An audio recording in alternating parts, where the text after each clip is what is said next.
got a bucket of fake blood, a bucket of fake blood. I got a little bucket and it's full of fake blood. Hello friends, Ginny D here with a brand new series for you that I'm calling Steal This Side Quest. Basically, I will outline a simple modular D&D adventure that can be dropped into your game when you need a quick side quest in between arcs. Each of them will be tied to one of my original characters, so you'll have a colorful, fully developed NPC that'll hopefully really get your party engaged. I will put a link to a Google Doc in the description with a basic write-up of the adventure, as well as links to relevant stat blocks and items. These aren't play-tested or anything, and I'm leaving them very loose and flexible so that you can suit them to your own party composition and level. So just know that you'll probably need to make tweaks for your own table. To kick us off, I have written a side quest that comes from everyone's favorite amputation fangirl, Elliwyn. I think people started to notice that she kept giving me all the best patients. She knew I loved a good amputation. If you're not familiar with my original character, Elliwyn the Healer, I will link to some videos in the description and in the cards. You don't need to have watched my other videos about Elliwyn in order to run this side quest, but it might help you get a grasp of her character. Okay, let's dive in.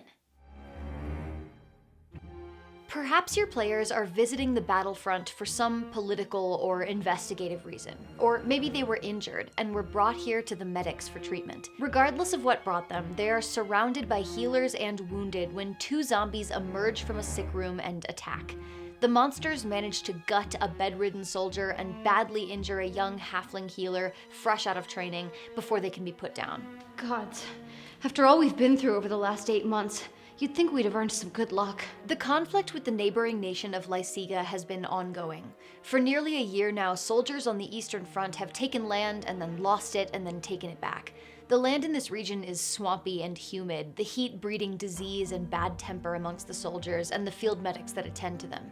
Even Elliwyn, a senior healer with nerves of steel who specializes in emergency surgery, who is usually uncomfortably cheerful, is starting to get irritable in these conditions. To be honest, we probably could have handled this if it had happened at midwinter, but now, in this summer heat, with our supplies so depleted, this could lose us the war.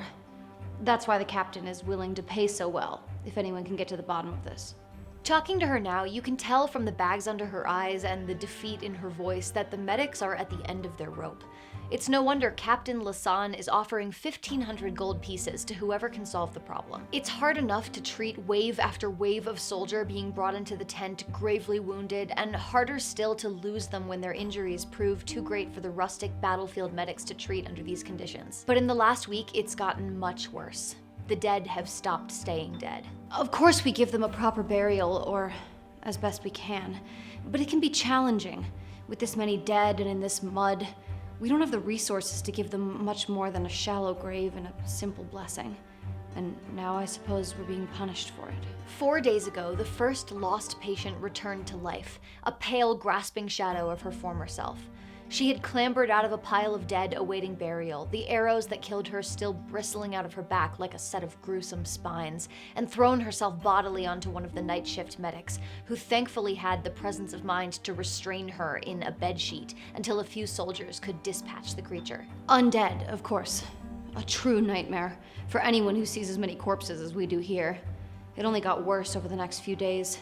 First 2, then 5, before we started burning the bodies, but we can't keep it up. Every moment between a death and a cremation is a risk, and we don't have enough healers, or, to be honest, enough fuel to continue at this pace. Naturally, morale is at rock bottom. Something must be done. An Arcana check with a DC of 12 will remind your players that zombies like the ones Elliwyn is describing are generally made, not born. Some caster is most likely raising them. The only times when creatures like these are spontaneously created is when an area is truly saturated in dark magic. Come, I'll give you a tour. Maybe you'll catch something we've missed. Elliwyn can show you around the facility. She can show you where the soldiers are brought in, where emergency surgery is done, where the pallets are lined up for the wounded to recover. She can show you the tent out back where the corpses are laid out until they can be buried or burned. We've set up a guard now, of course. Only healers in and out, 2 guards at a time on a rotating circuit. But the times that we've thought we were safe and started to let up on the reins, there's another attack. The healers are exhausted. We can't take much more of this. Elliwyn has her own suspicions about what's causing this. There have been rumors lately amongst both the healers and the patients, a cult in the nearby hills, disturbed by the recent conflict. Many of us think we should retreat, remove ourselves from the cultist territory. Maybe if we're lucky, they'll turn their ire on the Lysegans. It could even benefit us. But of course, the captain won't even think of pulling back. Ego. And soldiers continue to die over it. If your players do speak to the captain, they'll see that Elli's concerns seem merited. Captain Ward Lasan is absolutely opposed to falling back, and the well-polished medals that he proudly displays on his neatly pressed, entirely clean tunic may suggest that his reasons, like his style, are more about appearances than about practicality. If asked where she learned about the cultists, Elliwyn recalls a certain patient mentioning it. Gregor. He's recovering from a nasty sword slash to the thigh. A hair further left and he would have bled out on the battlefield. Lucky man. When questioned, Gregor will reveal that he heard about the cultists from a healer with cool hands and blue eyes, a human man. Apparently the healer told Gregor that he had past experiences with these cultists and they were not to be underestimated. This healer, like Elliwyn, believed that the company should retreat. Should our adventurers visit the nearby hills, they will find no cultists, nor indeed evidence that cultists have ever set up camp there. However, with a DC 15 investigation check, they will find a drop point for messages. There's a message there now. It reads, "Making progress towards withdrawal. 1 more week." Blue eyes, human man? I think I know which healer Gregor was talking about. Dormal, I believe his name is. He transferred here a few weeks ago from training at the capital. I've been impressed with him. He has sturdier nerves than your average new arrival. He is a quiet fellow, though. I wonder what experiences he had with this cult. If you want to talk with Dormal, Elliwyn will try to take you to him. Unfortunately, he's not at his post, which is strange. Either way, shortly after this, there is an attack. It's gotta be starting from the dead. Can you get to the tent?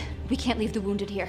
The players will have to fight through or otherwise get past a few zombies to reach the tent where the dead are kept. But when they do, they will find Dormal, the human healer with the blue eyes, in the midst of raising them. Now that you've found him out, the necromancer will do his best to stop you from telling anyone else by raising a specter. He will attempt to flee while the specter distracts your party. If successful, he disappears into the night and doesn't return.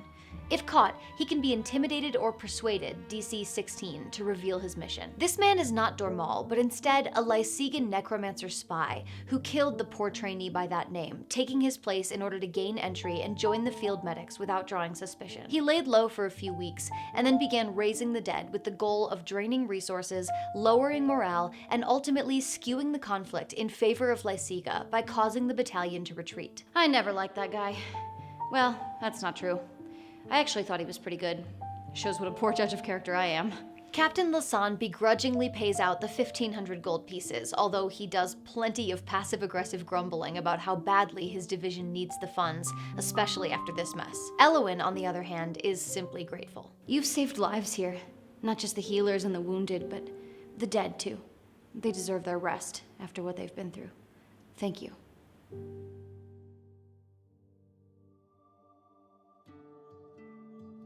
Let's talk about how to scale this. Since the necromancer intends to flee, this quest could be well suited to a party as low as level 2. Zombies are honestly not a very big threat, and a specter is only CR 1. But if you want to nerf this encounter even further, you can always swap out the necromancer for the mage stat block and just replace his spells with the ones that the necromancer has at those levels. If you're concerned about the specter, you could replace it with a shadow, which is CR 1/2, or even just another zombie or two. Probably the more useful question is how to scale this adventure up, which should also be pretty straightforward. If players go investigate the hills, it's easy enough to throw in a random encounter with something like wyverns, trolls, or hill giants. Instead of regular zombies, the necromancer could be raising ghouls or specters. He could also choose to fight to the death instead of flee, or instead of a specter in the final battle, he could raise a ghast or even a wraith. By implementing everything I just mentioned, you could easily challenge a party as high as level 12 or so, making this a pretty flexible adventure just by nature of switching out the types of undead that you use. If you have a war going on in your world, this could very easily fit into that conflict. I would like to think that it could help your players feel more connected to and invested in the actual foot soldiers fighting in this war, something that can easily get lost if your party is mostly interacting with high-ranking political NPCs. Or if you want to create some shades of gray, maybe your party is undercover in enemy lands, and Elliwyn and her friends are on the opposing side of the conflict, replacing Lysega with your party's own country, and ultimately making space space for your party to sympathize with their adversaries. But if you just want to keep it side questy, this could also just as easily be contained to 2 bickering kingdoms. In fact, this quest could be just the push that allows one side to win the conflict, effectively concluding the storyline. It's entirely up to you. There it is! I would love to hear what you think. Did you enjoy this? Does it seem useful? Is it a quest you could see yourself putting into your own game? Is there anything that you would want to know in order to run this adventure that I didn't include in this video? I have so many ideas for more of these, so please let me know how you feel about it and what I could do better for next time.